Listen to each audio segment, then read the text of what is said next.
Ruang sidang mendadak hening saat Gubernur Riau nonaktif Abdul Wahid menyampaikan kalimat terakhir di persidangan dugaan korupsi. Pengadilan Tipikor Pekanbaru, gimana menurut kalian? Follow Riau Kompas, like and share. Teman nikam dari belakang, menggunting dalam lipatan, pasti ada teman yang menikung. Itu sering disampaikan kepada saya.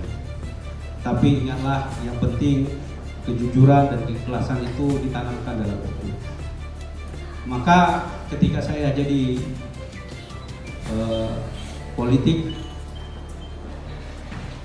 dia sering mengingatkan saya soal yang begitu. Maka ketika ada permintaan ibu saya selalu tidak pernah menolaknya. Dan saya ketika 8 tahun setelah ibu saya meninggal, saya masih ingat kata-katanya bahwa yang penting ikhlas dan jujur dalam menjalankan sesuatu.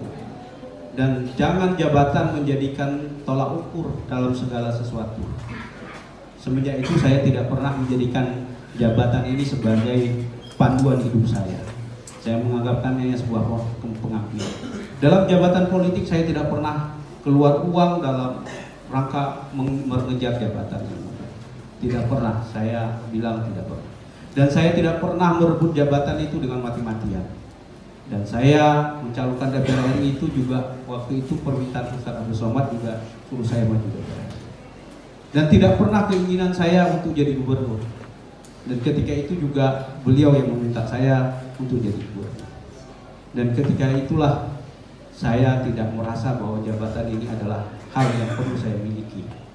Maka ketika saya berselisih sama teman saya minta sama izin sama Ustaz Abdul Somad untuk mundur dari jabatan gubernur ini karena menghargai persahabatan. Karena beliaulah saya juga bertahan menjadi gubernur. Bukan karena saya takut. Saya tidak pernah takut dengan siapapun yang mulia. Saya cuma takut sama Allah Subhanahu wa taala.